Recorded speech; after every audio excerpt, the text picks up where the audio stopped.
Bapak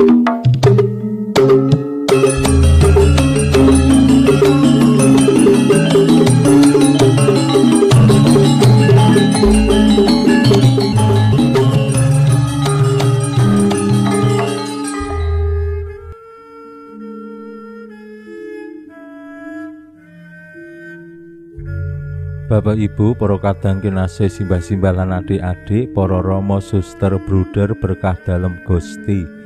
Sugeng rawuh wonten ing PDSK channel menika. Kados pundi kabar panjenengan? Mugi-mugi bagas kasarasan kesehatan kawilujengan tansah mengku kula panjenengan sami anggenipun nglampahi gesang ing dinten menika.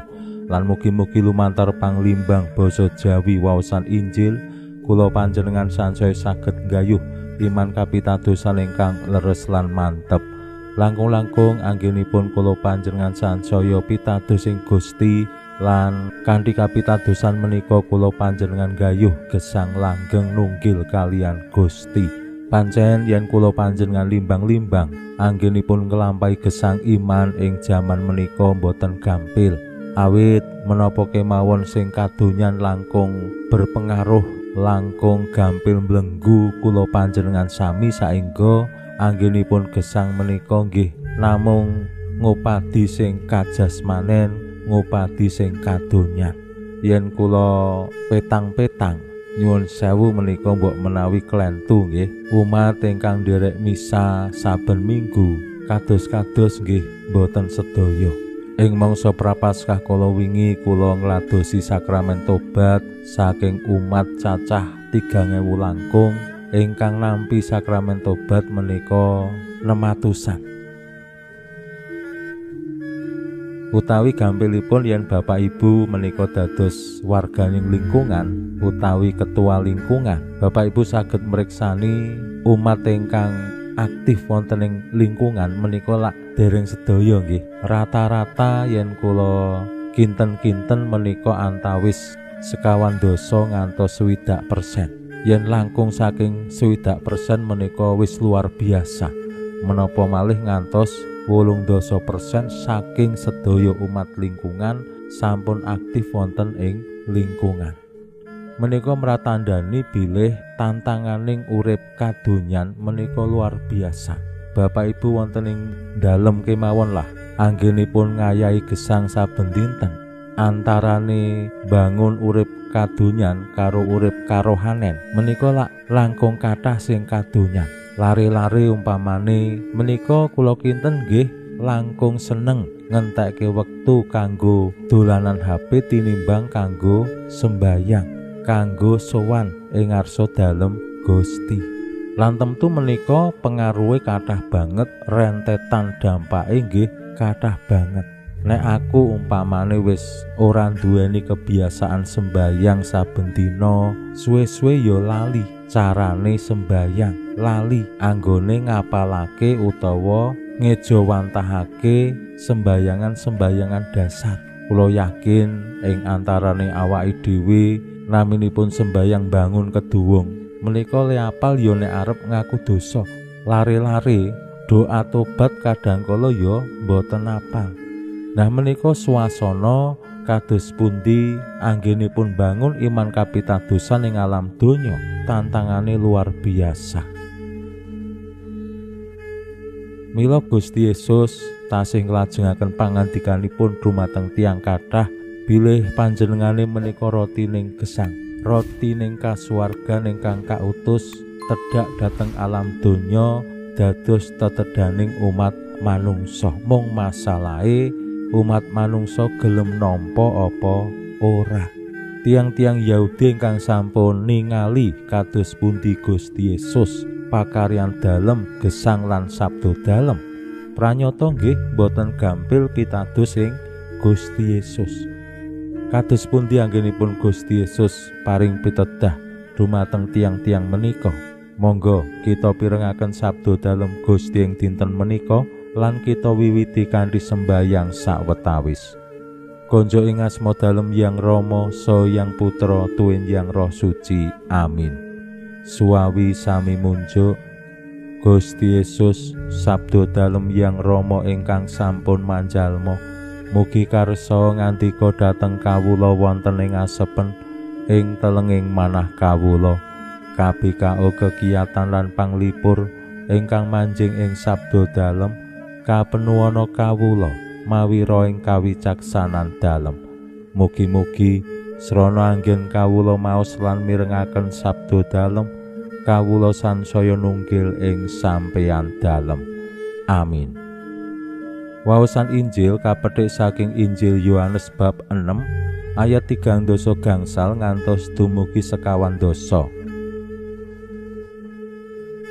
Nalika samono Gusti Yesus ngandika marang wong-wong mangkene, Aku iki rotining urip, sing sapa sowan Aku ora bakal kaluwen, lan sing sapa ngandel ing Aku ora bakal krasa ngelak.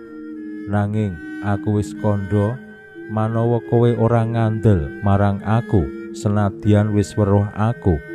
Kabeh sing diparingake Rama marang Aku bakal sowan Aku, lan sing sapa sowan Aku ora bakal dak buang metu. Awit anggonku tumurun saka swarga iku perlune ora arep nglakoni karepku dhewe, balik karsane Rama sing utus Aku. Dene karsane Rama kang utus Aku yaiku kabeh sing diparingake Rama marang Aku aja nganti ana siji wae sing cicir, nanging supaya dak tangekno ing dina pungkasan. Lan karsane Rama kang utus Aku yaiku supaya sapa wae sing weruh lan ngandel marang Hyang Putra ndarbénana urip langgeng lan dak tangekno ing dina pungkasan. Makaten sabda dalem Gusti. Suawi sami munjuk, Gusti, kawula munjuk sembah nuwun karana sabda dalem dadosa obor ingkang madangi margining gesang kawula. Katuntuna kawula sageta sabda dalem menika numusi manah ngantos tansah ngrembaka kangge nggayuh gesang ing swarga. Amin. Bapak Ibu para kadang kinasih simbah-simbah lan adik-adik, lumantar waosan Injil dinten menika Gusti Yesus paring pitedah lumantar sabda dalem bilih panjenengane menika rotining gesang sing asung, gesang langgeng. Sinten kemawon ingkang sowan lan ngandel ing panjenengane ora bakal dibuang metu awit kersaning Allah. Sinten kemawon sing pracaya marang Gusti Yesus aja ngasih ana sing cicir. Menika temtu pitedah lan jaminan pengajeng-ajeng ingkang dipun paringaken Gusti Yesus tumraping awake dhewe. Yen awake dhewe estu pitados ing panjenengane ora mung saiki, ora mung pas rikala uripe kepenak, rikala berkah Gusti katingal luber-luber, ning ya pas rikala kering, rikala pait, rikala urip kok rasa-rasane Gusti namung mendel kemawon, ning awake dhewe tetep pitados ing panjenengane. Awake dhewe ora bakal dibuang metu, awake dhewe aja ngasih cicir. Gusti bakal tetep ngreksa, jangkung lan ngayomi kula panjenengan sing pitados ing panjenengane. Mila anggenipun bangun gesang, mbuh rikala susah, rikala seneng, rikala berkah Gusti maluber-luber, utawi rikala kados-kados Gusti namung mendel kemawon, panyuwunane awake dhewe rasa-rasane ora dikabulake, ora disembadani, awake dhewe kudu yakin mbok situasine awake dhewe susah, Gusti tetep ngreksa lan ora bakal ngasih awake dhewe cilaka. Nah menika yen kula panjenengan setya pitados ngandel ing panjenengane, masalahe kadangkala yen awake dhewe wis rumangsa kuciwa, gelo utawi nggih rasa pangrasa sing awon sanese, mbuh kalian Gusti, mbuh kalian sesami, awake dhewe terus nglokro, awake dhewe terus wegah sembahyang, awake dhewe terus wegah bangun urip pasamuan. Nah menika sing kathah kalampah ana ing tengah-tengahe awake dhewe. Lan menika dados pratandha mbok sacara tetembungan aku tetep pracaya marang Gusti, ning kanyataane aku ora pracaya marang Gusti awit Gusti mboten sae tumrap aku. Pinujiya Allah sakmenika sarta ing salami-laminipun. Salam sehat, salam bahagia, salam katentreman. Lan mugi-mugi lumantar panglimbang dinten menika kula panjenengan tansah jinangkung lan pinerkanti ning Allah Sang Maha Kuwasa, Hyang Rama saha Hyang Putra tuwin Hyang Roh Suci. Amin.